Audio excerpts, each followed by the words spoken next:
Your worry is consuming your life and consuming your creativity. And I'm not just talking about your creative life of like making projects or videos or drawings. I'm also talking about your ability to create your life as a co-creator. Because the answers that you have been desperately searching for, how to make more money, how to make this project work, how to get from where you are to where you want to be, what decision you're supposed to make, might not be absent. You might just be drowning it out with your worries and your fears and your anxiety. Because both faith and fear live on the same spectrum. Both worst case scenarios and best case scenarios are both possible with your imagination, but worry asks what can go wrong and what is going to go wrong, and then it starts focusing on survival. And a mind that is focused on survival is not a mind focused on possibility. So you might have the answers right in front of you. You might have things where life is trying to say, hey, look at this from a different angle, but you are so stuck in this brain thought pattern of like, oh no, oh no, oh no, oh no, that you're not seeing, oh yes. But faith asks what can go right. And you have the same amount of energy and imagination given to you for worst case scenarios that you do for best case scenarios. So the question is, which one are you feeding? Because again, when you obsess over everything that could go wrong, your mind becomes so focused on survival that it stops seeing possibility. So you become rigid. You try to force the creative flow of life. You chase and you overthink, but creativity needs space. You cannot force creative ideas. You have to be still. That is why the Bible over and over says, be still and know. Be present in this moment, because that is where you meet the creator, the creative force and flow of life that everyone can tap into. And that is also why the Bible says, think about what is pure, think about what is good, think about what is lovely, think about such things. Because the bottom line with all that is, there's a pattern to what the Bible's trying to teach you and getting yourself in a state of abundance. It is stillness, trust, surrender. When you are still, you are able to then trust in the present moment and surrender in the present moment, to detach from the outcome that you're worrying about. You're so focused on, oh my God, rather than, oh, what could go right? Okay, let it go. Now, hey life, this is what I need help with. Can you help me out? Can you give me these ideas? And when you surrender and detach, you stop chasing, and therefore you believe as though you already have received, and you're trusting in the timing to receive whatever it is that you're seeking. And not because sitting still magically fixes your life, but because you stop trying to control every possible outcome, and then you finally create enough space to hear that still small voice again. Okay, some people call that the Holy Spirit, some people call that themselves, some people call that their gut intuition or the logos. Whatever resonates with you, when you are still, you're able to listen. I don't know if you remember the Bible story, but God's voice doesn't come in earthquakes and mountains and all of this motion. What does it come in? It comes in a whisper, a still small voice, this inspiration to inspire as if outside of you, it comes to you. So when you create enough space to hear that small voice, you notice the idea that you were too anxious to see. You notice the opportunity that you were too afraid to take, the answer that you couldn't reach because your mind was screaming over it that it couldn't hear any other voices. Surrender is not about giving up on what you want. It's about releasing your death grip on how and when it's supposed to happen. It is saying, I will do the work that belongs to me and I will trust the rest to unfold in its own timing. Because you cannot force a flower to bloom faster by ripping open its petals, and you cannot force a tree to bear fruit before its season. Some things need your effort, but some things need your patience. And sometimes life is also just trying to get you back to being still, so that way you're present to then receive with open hands what it wants to give you. But if you're going at Mach 10, then it's trying to pass you, let's say porcelain, and you're running at Mach 10, you're gonna drop that porcelain. So maybe you have to be still so that way you can grab hold of it and you can be a good steward of it, and you can just be in awe, enjoy on, wow, I've received this answer, and I'm present enough to take in gratitude for this answer that I have been seeking and asking for. So when your mind starts creating everything that could go wrong, interrupt it with, okay, but what is everything that could go right? Instead of the worst case scenarios, start asking yourself, what are the best case scenarios? That was something for me back in the day. I used to worry a lot, especially back when I was 19 years old. I was a super big worrywart. And so I had to get over that. And so I really just honestly started focusing on Matthew chapter 6 of do not worry about what tomorrow brings. That was the scripture I started meditating on at that time in my life. But I started asking and implementing this affirmation in my life of what are my best case scenarios? What are the best case scenarios that could happen for me? And then I started implementing I always get my best case scenarios. And I do. When I have like a vision board, or I have like a prayer list of something that like I am affirming into my life and creating into my reality of like things that I want to do, a goal list, I literally at the top of it, I put Destiny's best case scenarios, and I'm pointing over there because it's on my wall.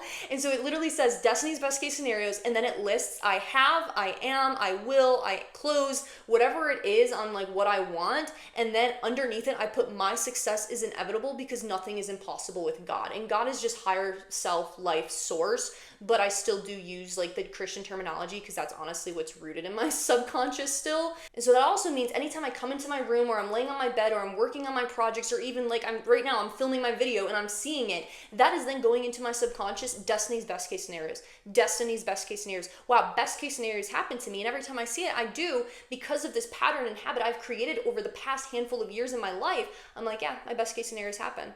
All my problems resolve themselves. I'm not going to worry about something that's out of my control, because I've also learned to trust myself and to trust life, because I've also learned to stop abandoning.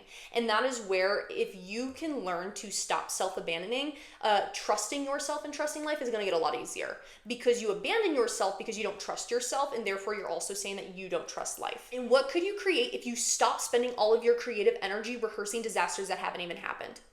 And I say this as somebody that by the time this video comes out, it'll be about a month and a half, because I'm currently making these videos because I'm getting really busy by the end of August and beginning of September.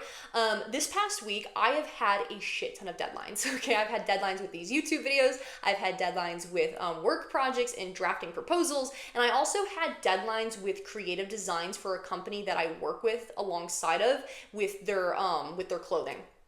And I have filmed this for about a month now that I needed to get 5 designs done for this company, and I just was like not in the flow state. Like, I was trying to figure it out. I was looking at their vision boards. I was like, okay, this is what they want. This is the energy of it. I have nothing. Like, I am like creatively tapped out right now. I'm exhausted on top of doing everything else that I'm doing in my own life. And so I was like kind of slowly starting to worry, because I'm looking at my calendar and the days just keep ticking down, and I needed these designs turned into them like tomorrow, because I'm filming this on a Thursday and they needed to be turned in on Friday.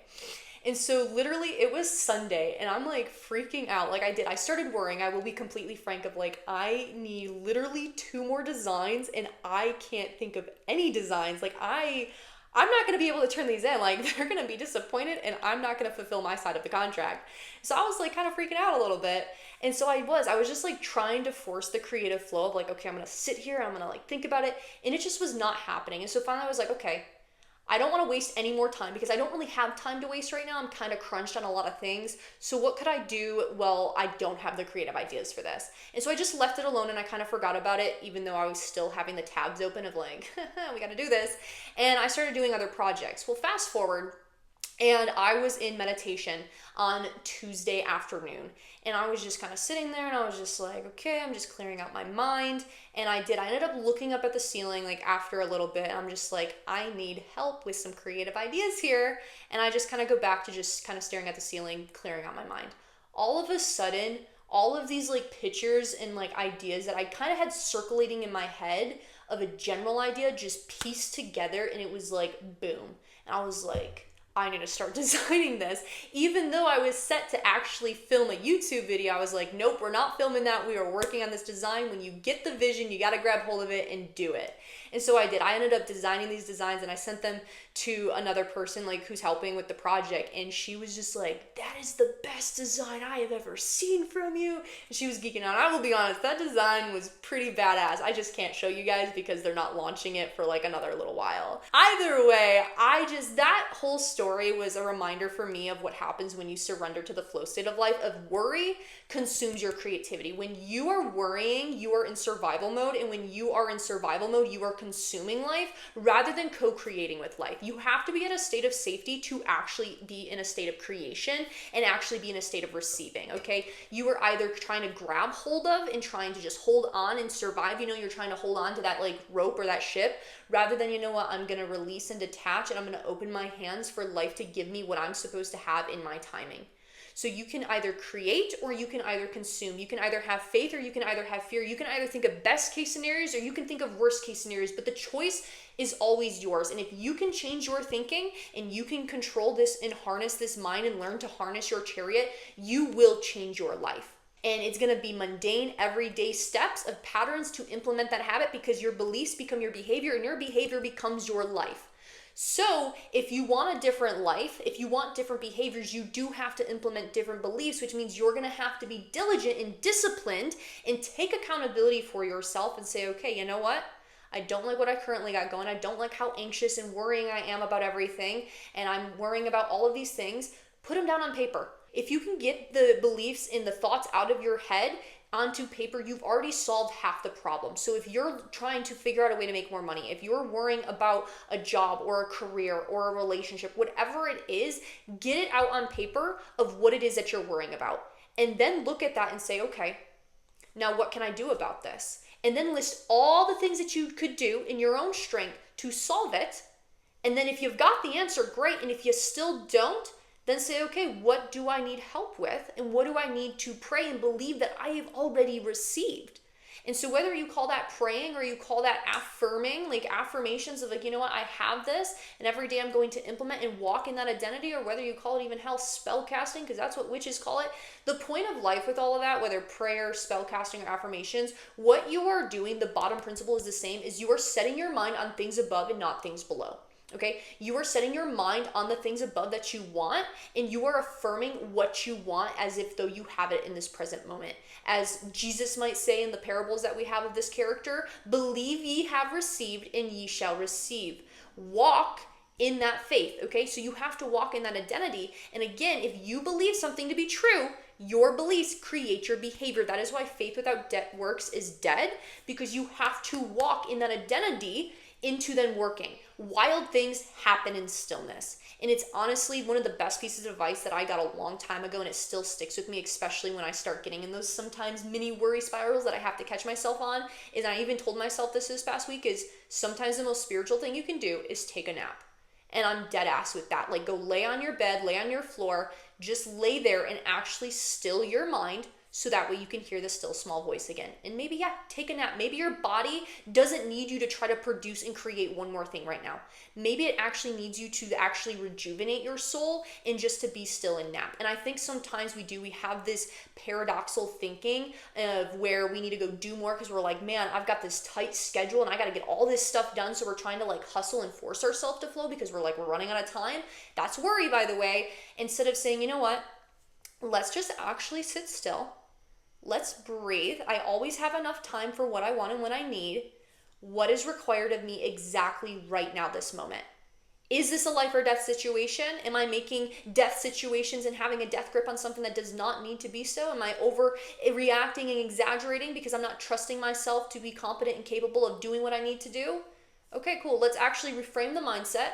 Let's breathe. Let's pause for 5 minutes. We have 5 minutes to love ourselves and still our breathing and bring our nervous system back into a state of safety.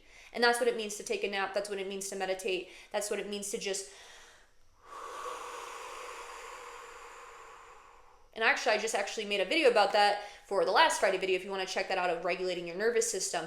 And with that, then you're able to honestly, again, get out of survival of focusing on this one thing and start, okay, let's look at this from a different angle. What way have I maybe not been looking at this? Like, okay, what do I need? How can I make more money? What are ways to make more money? Can I sell some of my clothes? Can I do this? Like, whatever your thing is, I guarantee there's already an answer, because there isn't already a version of you that has that answer. You just have to tap into that identity. And maybe the next version of your life doesn't need to be forced into existence. Maybe it needs enough stillness to be heard. Because if you're asking life for an answer, then you have to be quiet so you can listen and actually receive that answer.